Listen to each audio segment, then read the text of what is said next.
How much you paying for gas? It's a big indicator of what the inflation rate is in America. What are you paying for gas right now? Gas prices are tumbling.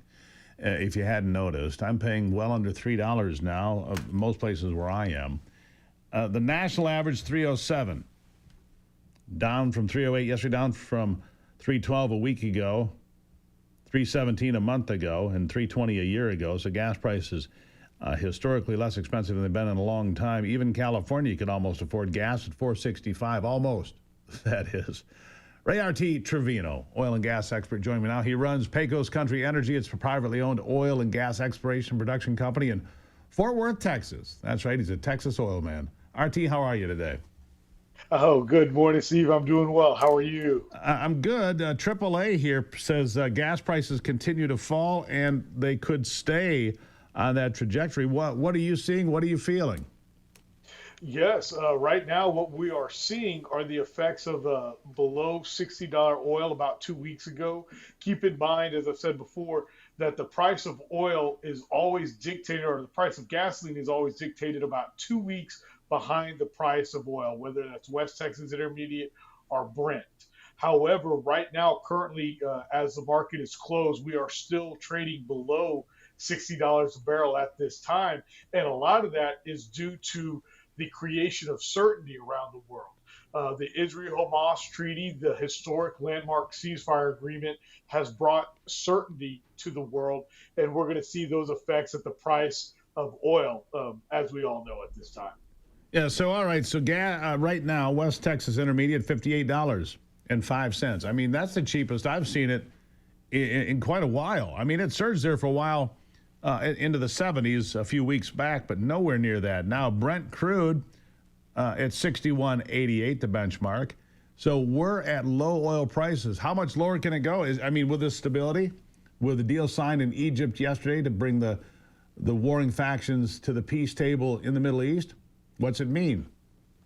Yes, make no doubt about it that this ceasefire only just significantly reduced the geopolitical risk premium that's always baked into the oil prices. What we're going to see probably is that $60 oil, maybe even a little bit lower. Keep in mind, President Trump has always been drill, baby, drill. And we are all about drill, baby, drill. We've only continued to not only produce oil in 2025, but also drill new oil wells.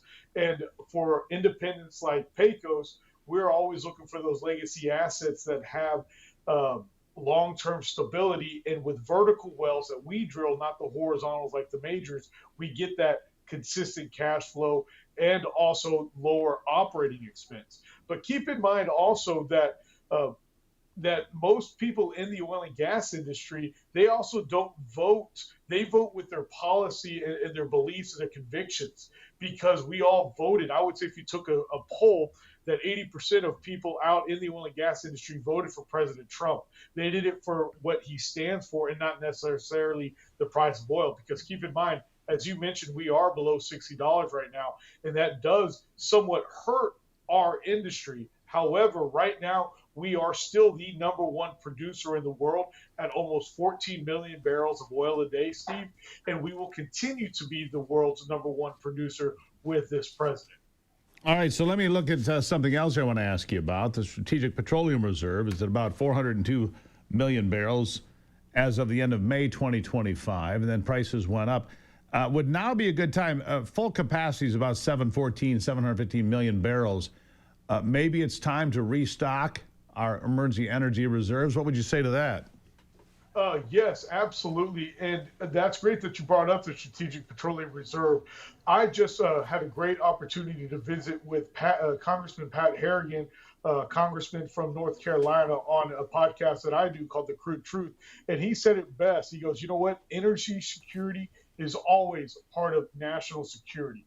And that is something that we could see President Trump do as the price may get even lower, is work out a deal with the large independents and the majors to come up with a great price that we could fill up the Strategic Petroleum Reserve. And Steve, keep in mind, in 2020, when President Trump was still in office, he tried to fill up the reserves when we were at $25 oil, but the Democrat-led Congress and Democrat-led Senate shot him down at that time to fill up the strategic petroleum reserve. So now's a good time. I mean, with oil below 60, and maybe, I mean, where do you see the price ending up a week from now, a month from now? We could see that 225. I know here in the great state of Texas, right now we're at about 250 a gallon of gasoline. We could see 225, and we could even see $1.99, which would be something to really watch out for. Yeah, and another thing that, well, go ahead. No, that'd be incredible. But I guess where are you seeing a price of oil in a week or a month or 6 months?